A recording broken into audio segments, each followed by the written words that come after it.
Today we're talking about people that are whining about having to take temperatures and then having to record them. But we're going to explain why it's important to do that and how it can actually save your behind in your business.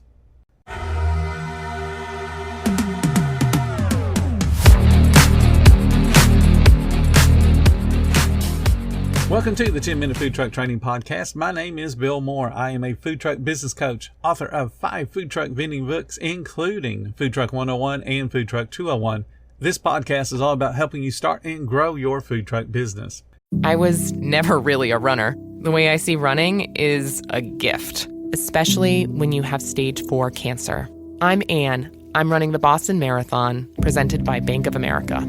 I run for Dana-Farber Cancer Institute to give people like me a chance to thrive in life, even with cancer. Join Bank of America in helping Anne's cause. Give if you can at BofA.com/supportAnne. What would you like the power to do? References to charitable organizations is not an endorsement by Bank of America Corporation. Copyright 2025. So let's stay along the same lines there. You mentioned a couple of other different certifications that may not be mandatory, but certainly would be helpful. The allergen being one. Do you have any experience with that? I do, absolutely. That's getting more and more common where folks want to have it. The good part about a lot of those outside that manager certification, most you can do, the rest you can do on your own time. Mm-hmm. You know, most of our food trucks, we don't need the alcohol safety, but that's a big one in the brick and mortars. But you can do that on your own time. You know, learn the information, and you usually have to watch a little video online, and you can't move forward till you finish that video and pass a few test questions and keep going. And at the end, you're certified. Food allergens is the same way. Some states have their own test for it. ServSafe has their own.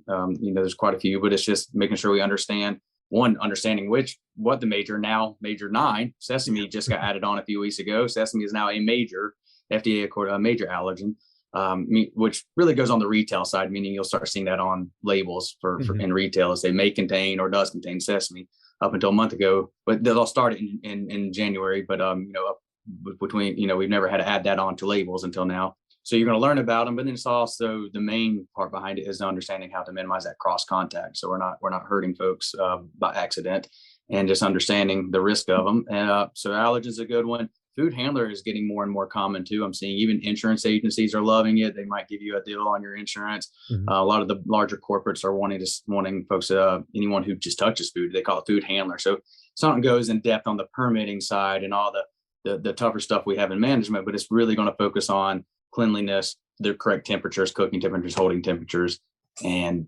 stuff like that. It goes more, I would say, more on like the cooking and washing dishes part.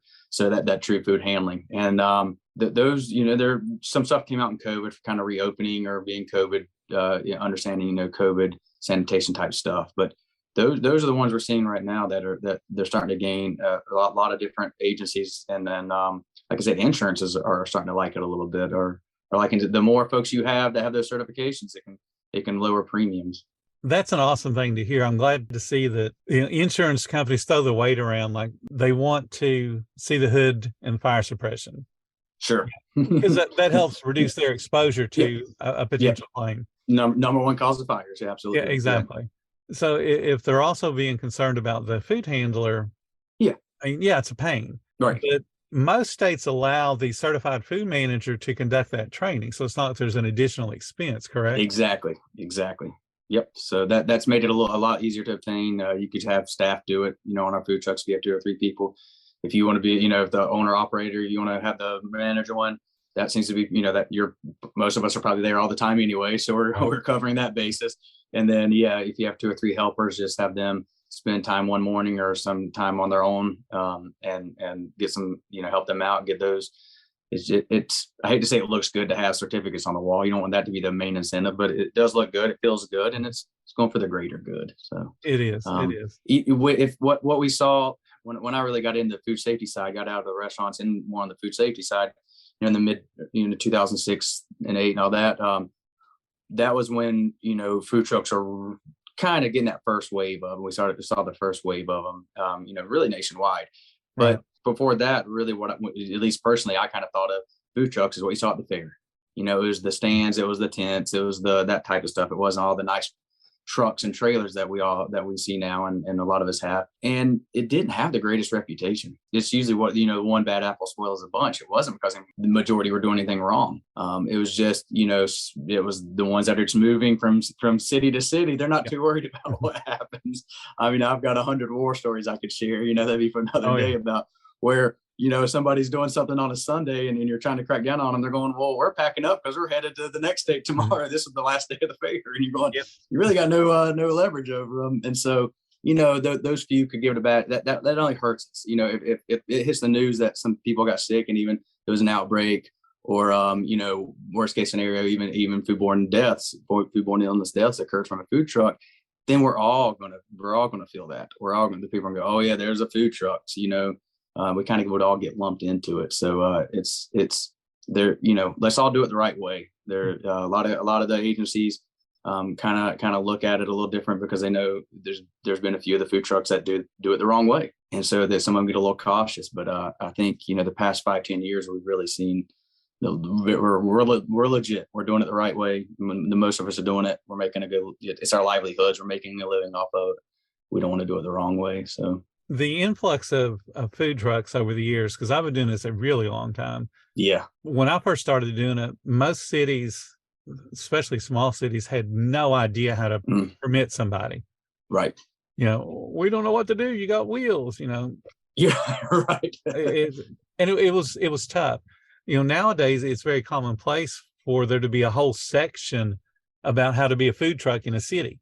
Sure. And it takes you step by step through all the processes the city requires. Having said that, because it's becoming so easy, we have so many more people getting into it and their clientele has changed. So when you mentioned, you don't want to just have those certificates on the wall just to have them hanging. Younger folks look for that kind of stuff. True. They're savvy enough now. They know that there should be some type of certification. Right. Yeah. So you got a whole awful of them. Yeah. I like that. Yeah. They know. Yeah. So it's not like it was when you were describing, the Roach Coach era where, you pack up and move on to the next city and whoever got sick can't find you. Right. It's not like that anymore. No, absolutely not. It's just a kind of, I don't know, just sharing a story as we're chatting. It made me think of not too long ago, a local theme park, where I'm at, they had some folks that contacted me before the season started. They needed to get their Serve Safe, asked if I could do a class for them. Said sure, so we did it, and they were showing me all the things. It's a fairly large theme park. It's not Disney World, but it's pretty big. That all the things that the park itself was making them do. We've been running restaurants. They even had a barbecue trailer. We've been doing this for 20 years, but now they're letting us into this theme park as it's opening back up, and they can't find staff. They're letting third party come in and run it. They said, but they're every 2 hours we got to check temperatures, and we have to log it. And if they come by, somebody with the park and sees that we haven't written temperatures down for 3 hours, we got to throw it all out. They were kind of complaining, but I said, it's sort of like it made me think of the food trucks. I said, if 2 people get sick at this theme park, it hurts. They're not going to talk about the 100,000, the other 100,000 that came in that day that didn't get sick. All that's going to be on the news is those 1 or 2. And that's a PR nightmare. And then the whole park gets a black eye from it. And so it's sort of the same thing with the food trucks. It's like, let's not, it's or in any restaurant, but especially the food trucks, is we get lumped in like that sometimes. So we have to self-govern too. We gotta look out for each other, and we got to find those bad apples and try to weed them out. Oh, exactly. You bring up a good point. The theme park you were talking about had a more tough standard than what was required by the state. Absolutely. And they did that on purpose. Yes. A lot of the chain restaurants do the exact same thing. They'll take the most difficult standard they have to deal with around the country and then set their standards even more difficult. Yeah. When I was, with Burger King and all the different franchises, we were taking temperatures all the time. Yeah. So to hear somebody complain about, we got to take them every 2 hours, it's like, okay. And write it down. I know. It's like, okay, we did that all the time. It's not that big of a deal. Well, I've had the corporate folks or franchisees or even hotels, the chain hotels that, they'll call and they'll say, I've got the audit coming up in the next 2 weeks. They're more worried about an audit. You probably were at Burger King too. The corporate audits, they always say they put the bar up here. So then when the state inspector comes in, it's a walk in the park, and that's a 99 or 100 every time. So rightfully so, but we can do that too. Let's do that in-house. We don't need a corporate or an auditor to come in. Let's hold that. I'm not trying to be too foot, trying to be the health inspector in me, but it's we got to hold that standard, hold ourselves to that higher standard, and it makes it's proud of it. I love seeing stuff on our group, the page, the training page, where people said, hey, this is what happens when you stay an extra hour too late and clean up, or this is, here's my 99, or here's my 100 inspection. That pride goes a long way, and it just raises the business. It does. It certainly does. Again, speaking with just recording the temperatures and stuff, one of the things that I have in one of the downloads on the group is, a complete HACCP plan that's generic enough that it'll work for anybody, but it's also still specific enough that we're talking about taking temperatures, multiple times throughout the day. And that's just, you got to do that, especially when you're dealing with things like bone-in chicken. Oh yeah. When I talk to some people on the bone-in chicken and they're telling me, I cook it for 8 minutes, I'm like, unless it's a pressure fryer, no, you're not. It is not only, it's not getting done in 8 minutes. Right. And then, and a lot of folks are realizing too, when the discussions on the page a lot of times are gas versus propane fryers or grills versus electric, and a lot of people are seeing that recovery time. So it was 8 minutes when you first turned it on. It certainly isn't going to be 8 to 10 minutes in the middle of a busy rush when it's trying to recover. So it can be a $5 thermometer from Walmart sitting right beside the grill, or in your sleeve of your shirt, or in your pocket, and just and a little sandy wipes nearby, little alcohol swabs, and just check it as much as you can. It helps. It's I always tell people, it's going to be crazy if the worst case scenario ever happened and you realize it would have just been an extra 5 or 10 seconds here and there would have prevented it.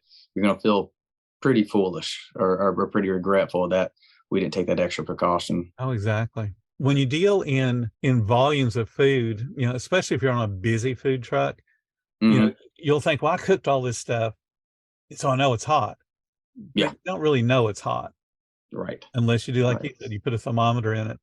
And that's one of the weaknesses that we have really as an industry, because we do everything ourselves and maybe one other person is helping us. Yeah. So we become complacent in, well, I know it's hot. Right. I know it's hot. Yep. And that's just not the case. When you work in a restaurant where you have so many different hands touching the food, that follow-up makes sense. Let's do the temperatures and stuff. Yeah. But on a food truck, like I said, you just become accustomed to, I know it's hot. I know it's 350. Right. Until you stick a thermometer in it, you don't really know. You don't know. That's exactly right. Exactly right. And same thing, don't, wash, rinse, and sanitize, getting our sinks right. It's the little stuff that, there's a reason the inspector requires their test strips, and to make sure our sanitizers are strong enough, but not too strong. We got to have that right level. And it's, we, like I said, we can't get complacent. We can't just assume everything's right. Just double check yourself each day, set it up correctly and break it down correctly, and make life easier on ourselves. Yeah. All right, that's it for today. Tomorrow, we're going to be talking about people that try to skirt around the laws by saying, well, I'm going to do it by the cottage rules, and I'm going to follow my state's cottage laws, and I'm going to do my prep at home because cottage laws. And we're going to explain why that's not always possible. Thank you so much for listening to the 10-Minute Food Truck Training Podcast. If you're finding all the information helpful to your food truck business, please become a monthly supporter of the podcast. Just hit the support button or follow the link in the description. Every little bit does help keep us going. Join our Facebook group. It's called Food Truck Training. We have a whole bunch of awesome members at all different levels, from brand new beginners to decades-old veterans. They've all got your back when it comes to helping you with your food truck. And again, thank you for listening. Come back tomorrow, because I got plenty more to say when it comes to helping you and your food truck business grow.